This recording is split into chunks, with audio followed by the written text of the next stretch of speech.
Nagsalita na po yung anak ni Manang Aimee, si Governor Matthew Manotoc, mga kababayan, patungkol doon sa katarantaduhan, kabobohan, kademonyuhan, kaabnuan ni Sara Duterte. Ito po, pakinggan po natin. Duterte laban sa kanyang inang si Tulad ni Ilocos Norte Governor Matthew Manotoc ang mga naging tirada ni Vice President Sara Duterte laban sa kanyang inang si Senator Aimee Marcos at kanilang pamilya. Mahiling din si Manotoc para kay VP Sara. Nasa frontline ng balitang yan si Ria Fernandez. Dinipensahan ni Ilocos Norte Governor Matthew Manotoc ang kanyang inang si Senator Aimee Marcos laban sa mga naging tirada ni Vice President Sara Duterte. Matatanda ang sinabi ni VP Sara na ipahuhukay niya ang bangkay ng ama nilang si dating Pangulong Ferdinand Marcos Sr. at itatapon ito sa West Philippine Sea kung hindi ititigil ang pag-atake laban sa bise. Sa isang Facebook post, sinabi ni Manotoc na nagulat siya sa pahayag ni VP Sara lalo't maraming taon ng tapat na kaibigan at taga-suporta ni VP Sara si Senator Aimee. Sa ilang beses daw na nakausap ni Manotoc si VP Sara, lagi raw siyang friendly at professional. Nakakalungkot daw na pinersonal ni VP Sara ang issue, pero tulad ng sinasabi ng marami, politika lang daw ito. Umaasa na lang daw ang gobernador ngayon na mahanap na ni VP Sara ang kapayapaan. Naiintindihan naman daw ni Senator... Di ba? Tingnan niyo mga kababayan, tingnan niyo po yung mga ugali po ng mga Marcoses. Okay? Yung si Governor Manotoc, mga kababayan, kung yan ay masamang tao, masama yung ugali niya, yung narinig niya na sinabi ni Sara Duterte, pasensya na sa mga DDS kasi nagdeklara na po kami dito sa channel na to na hindi na po namin i-acknowledge as Vice President si Sara Duterte. Pasensya na po Kasi bakit kami gumawa ng hakbangin na ganon? Kasi nga, di ba yung si Pusit Duterte, hindi na rin naman niya ina-acknowledge as President si PBBM eh. So paano pa namin i-acknowledge as Vice President si Sara Duterte kung hindi na niya rin i-acknowledge na President si PBBM, di ba? Kaya nagpasya kami dito na hindi na namin i-acknowledge si Sara Duterte, okay, as a Vice President. Yan, tignan niyo yan Kung masama ang ugali ng mga Marcos, mga kababayan, di ba syempre dapat magtatanim ng sama ng loob at the same time magsasalita sana itong si Governor Manotoc patungkol dito kay Sara Duterte. Pero anong sinabi niya? Puro maganda. Wala tayong narinig na sinabi niyang hindi maganda dito sa issue na to. Okay? Ganyan kabuti, ganyan kabusilak ang puso ng mga Marcos, mga kababayan. At the same time, si Apo BBM, okay, may narinig na po ba kayong pahayag or pagkundina doon sa mga pahayag ni Sara Duterte doon sa press conference? Wala. Bagkus ang sinabi, no comment. Okay? Walang komento po ang Malacanang doon sa mga chismis ni Sara Duterte, yung mga katarantaduhan ni Sara Duterte. Boss Joe Pretison, shout out.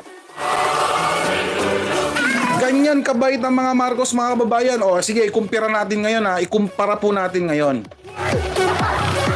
Si Sara Duterte, tignan niyo ugali niya. Sabi nga ng nanay niya si Sara Duterte ay meron pong ano sinasabi? Heart. Kumbaga parang pusong bakal.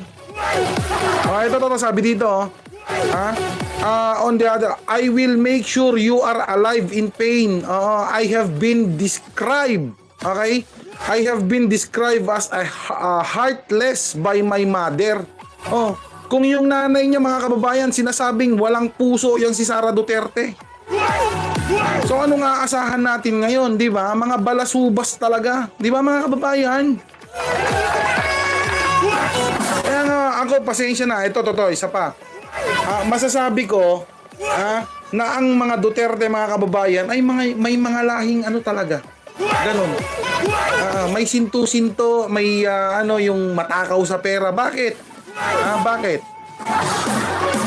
Mula doon sa Tatay Digong nyo, si Duterte, umpisa natin kay Duterte, okay? Hindi pala. Kaya na lang kay Baste. Kay Basti, mga kababayan, ano ba yung mga tinuran ni Basti Duterte? Okay? Sinabi ni Basti Duterte na kapag makabalik sila sa Malacanang sa 2028, wow! Ha? Feeling, di ba? Wala pang nag-a-assumption na kayo agad na makakabalik kayo sa Malacanang. Eh di wow! Ano sabi niya? Kapag sila daw ay makabalik sa Malacanang, ibobolontaryo niya yung kanyang sarili as a Secretary of National Defense. Anong alam mo? Di ba? Pasok ka ba? Qualified ka ba? Baste? Di ba? Eh may bali-balita nga, tanghali ka na or di hapon ka na pumapasok diyan sa diyan sa City Hall. Anong gagawin mo pag ikaw ang magiging national Department of National Defense? Tsaka isa pa, unahin mo muna yung City Hall mo kasi may 37 na nag-positive diyan na na sa droga. Pangalawa si Sara Duterte, mga kababayan. Si Sara Duterte nangarap din po na hawakan niya rin po ang Department of National Defense. Teka lang. Si Pulong, si Baste gusto niyang maging DND Secretary. Si Sara Duterte gusto niya rin maging DND Secretary. Bakit kaya? Ganon? Kasi nga mga kababayan, doon sa DND, merong may confidential fund. Alam nyo naman yung magkakapatid na yan matakaw sa pera, di ba? Matatakaw sa pera yung mga kababayan. Confidential queen nga si Sara Duterte, di ba? Anong sabi ni Baste? Kapag nakabalik sila sa Malacanang, ibobolontaryo niya yung sarili niya as Department of National Defense. Pupulbusin niya ang mga NPA at the same time mga droga diyan sa Ilocos kasi marami daw diyan. Pero teka lang, 300 shoutout po. Pero teka lang, 'di ba proyekto ng Tatay Digong nyo, ang war on drugs at the same time yung NPA, kasi kaya nga may NTFL kak noon di ba? So anong ibig sabihin nito, Baste? Palpak yung tatay mo, palpak yung naging programa ng tatay mo para sugpuin yung mga NPA at the same time mga droga. Bakit? Kasi sabi mo marami pa ring mga droga diyan sa Ilocos At the same time marami pa ring mga NPA diyan sa Ilocos. Di ibig sabihin palpak yung tatay mo. Pero saan niya dinala yung mga pondo para dun sa proyekto na yon? Binulsa, ganon? Di ba mga kababayan? I-analyze yung mabuti. Sinabi ni Baste na pupulbusin niya tulad ng Marawi, tulad nung ginawa nila sa Marawi, dahil maraming NPA dyan sa Ilocos Norte at the same time maraming droga dyan sa Ilocos Norte. Pero yung tatay niya, ang proyekto po niya o pangunahing proyekto po ni Digong Duterte noon is to end the local conflict, ika nga. Diba? Tapos, against illegal drugs. Bakit until now, sinasabi mo marami pa ring NPA at the same time marami pa ring mga droga dyan sa Ilocos. Diba? Ibig lang sabihin nun mga kababayan, palpak yung tatay mo.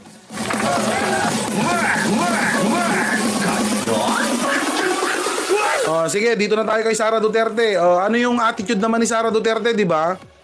Abno din, di ba? Bakit abno? Tama ba? Nasa tamang pag-iisip ba yung kung ano-anong pinagsasabi? Lintik na Sara Duterte na yan. Dahil dun sa sinabi mo, Sara Duterte, nahuhukayin mo yung patay. Pinag-aaralan ngayon, Nino, ng Department of Justice. Nasampahan ka ng kaso. Disgrace yun sa dun sa namayapa na, Sara Duterte. Mel Casey watching from Turkey, Idol. Ayan, Ma'am Mel Casey. Ayan, hello po. Pang dogfight itong mga Duterte, hindi na sila makakabalik sa pwesto. Ayan, Ma'am Nemia Muega. Shout out po.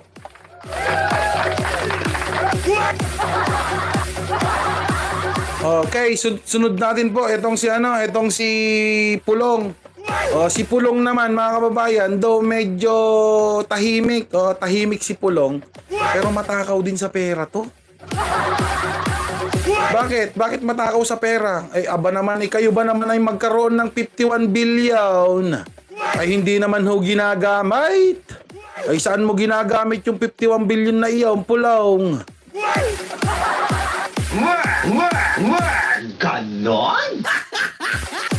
Ha? Abay, kaunting ulan lang din sa atin konting ulan lang din sa may Davao City ay nagkakaroon na ng baha Ikaw, Diyos ko po.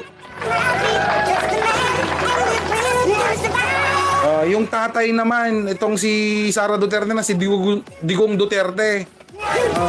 Matatandaan nyo ba mga kababayan yung sinabi, yung imaginasyon. Sabi nga dito, ito po'y patungkol dito kay Senator Trillanes noon. Sabi dito, President Duterte, imagine you will be shot. Ayan. Ini-imagine ni Digong Duterte na itong si Senator Trillanes. At the same time, yan yung mga kababayan natin pinagpapatay ni Digong Duterte nung panahon niya. Okay? Mahilig sila, di ba? Di kaya tuwang-tuwa sila kapag nakakapanlamang sila ng kapwa. Nakakapangurakot sila. Nakakapatay sila mga kababayan. Puro psychotic, di ba? Nakakatakot maging presidente ang mga yan.